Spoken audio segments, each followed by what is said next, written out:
క్రీస్తునందున ప్రియులకు ప్రేమతో వందనాలు తెలియజేయుచున్నాను. అక్టోబర్ నెల 6వ తేదీ 2024. ఈరోజు దేవుడు మనకు చేస్తున్న వాగ్దానం ఏమిటనగా కీర్తనల గ్రంథము 147వ కీర్తన 3వ చరణం. గుండె చెదరిన వారిని ఆయన బాగు చేయువాడు, వారి గాయములు కట్టువాడు. ఆమేన్. నా ప్రియమైన సహోదరి సహోదరులారా, ఈ లోకంలో మనమందరం కూడా అనేక రకాల వ్యాపారాలు, ఉద్యోగాలు, అనేక రకాలైనటువంటి పనులు చేస్తూ ఉన్నాం.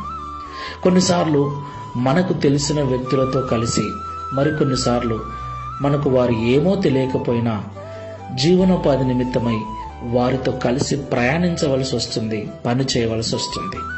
అయితే కొన్నిసార్లు భేదాభిప్రాయాలు వచ్చి మనస్పర్ధలు ఎదురవుతుంటాయి. మనం ఏ తప్పు చేయకపోయినా అవతలి వ్యక్తులు మనల్ని అర్థం చేసుకోకుండా అపార్థం చేసుకొని వ్యతిరేకమైన మాటలు మాట్లాడినప్పుడు నిజంగా ఎంతో బాధ కలుగుతుంది. మనము భరించవలసిన వారం, మనం ఓర్చుకోవలసిన వారం. అయితే కొన్నిసార్లు ఓర్చుకోలేనంత పరిస్థితికి వెళ్ళిపోతాం, కొన్నిసార్లు కృంగిపోతాం, గాయమైపోతుంది, చాలా బాధేస్తుంది. అయితే దేవుడు అంటున్నాడు, చెదిరిపోయిన మనస్సు కలిగి, హృదయములో గాయము కలిగి బాధను అనుభవిస్తున్న వారిని నేను బాగు చేయువాడను, వారి గాయములు కట్టువాడను అని. దేవునికి మహిమ కలుగును గాక. అవును ప్రియులరా, మన దేవుడు గుండె చెదరిన వారిని బాగు చేయువాడు, హృదయానికైన గాయములను, శరీరములకైన గాయములను కట్టువాడు, బాగు చేయువాడు.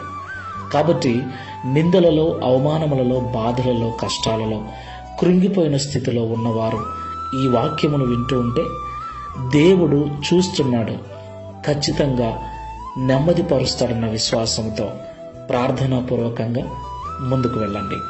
కృపాసత్య సంపూర్ణమైన తండ్రి, పరిశుద్ధుడా, మీకు వందనాలు చెల్లిస్తున్నాం.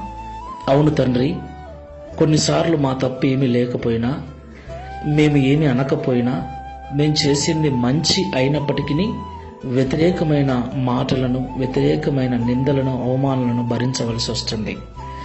ఏ తప్పు చేయకపోయినా మమ్మల్ని అంటూ ఉన్నప్పుడు వారి మాటలు మా హృదయాన్ని గాయపరుస్తూ ఉన్నాయి, మా గుండెలు పిండేస్తూ ఉన్నాయి. కొన్నిసార్లు జరగరాని సంఘటనలు అయిన వారిని పోగొట్టుకున్న కారణాన్ని బట్టి, కుటుంబంలో కొరతలను బట్టి, ఇబ్బందులను బట్టి కృంగిపోయిన స్థితిలో ఉంటున్నాం. అయితే నీ బిడ్డలుగా ఉంటున్న మమ్మలను మీరు చూస్తున్నారని, గుండె చెదిరిపోయిన స్థితి నుండి మమ్మల్ని బాగు చేసి మా శరీరములకు, మా హృదయములకు, మా మనస్సుకైన గాయములను మీరు కట్టువారని ఈ ఉదయకాల సమయంలో మాతో మాట్లాడినందుకు స్తోత్రాలు. ప్రియ తండ్రి, ఏమాత్రము వ్యతిరేకమైన ఆలోచనలు చేయక కొంతమంది పిరికితనముతో ఆత్మహత్యలకు పాల్పడుతున్నారు. అలాంటి పరిస్థితికి మేము వెళ్ళక, మేము నమ్మిన దేవుడు చూస్తున్నాడు, ఒకరోజు విడిపిస్తాడు, ఒకరోజు బాగు చేస్తాడు, తనకు సాక్షిగా నిలబెడతాడన్న సంపూర్ణ విశ్వాసముతో, ప్రార్థనా జీవితంతో మేము ముందుకు వెళ్ళటకు సహాయం చేయమని, తద్వారా ఈ దిన వాగ్దానమును మా అందరి జీవితంలో నెరవేర్చి మీ నామమును మహిమపరచుకొనమని యేసు నామములో ప్రార్థిస్తున్నాము తండ్రి. ఆమేన్. Praise the lord. God bless you.